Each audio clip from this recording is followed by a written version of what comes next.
ভারতের ইতিহাসের এক বিস্ময়কর ঘটনা। একজন খ্যাতিমান গণিতবিদ এমন এক সমস্যা আটকে গিয়েছিলেন যার সমাধান ছিল প্রায় অসম্ভব। তিনি ছিলেন ভারতবর্ষের মুসলিম ডক্টর অব সায়েন্স সাজিয়াউদ্দিন আহমেদ। সাজিয়াউদ্দিন যেন কোনোভাবেই সমস্যাটির সমাধান করতে পারছিলেন না। এই সমস্যার সমাধানের জন্য তিনি জার্মানিতে যেতে চেয়েছিলেন, যাতে সেখানকার বিজ্ঞানীদের সাহায্য নিতে পারেন।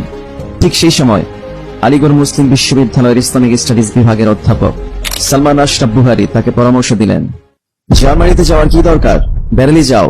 বেরেলিতে একজন আলেম আছেন, তিনি হয়তো তোমার সমস্যার সমাধান করে দিতে পারবেন।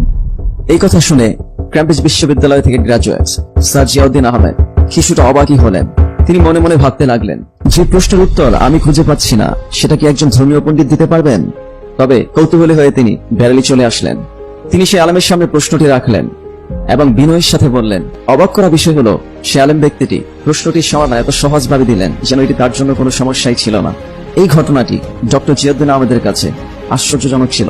এই প্রসঙ্গে তিনি বলেন, আমার প্রশ্নের উত্তর খুবই কঠিন ছিল, এটি সমাধান করা কোনোভাবেই যেন সম্ভব ছিল না। কিন্তু ধর্মীয় পণ্ডিত তৎক্ষণাৎ এমন উত্তর দিলেন যেন তিনি এই বিষয়ে অনেক গবেষণা করেছেন। ডক্টর জিয়াউদ্দিন আহমেদ যে মুসলিম মনীষীর ব্যাপারে এমন অভিব্যক্তি ব্যক্ত করেছেন, তিনি হলেন আলা হযরত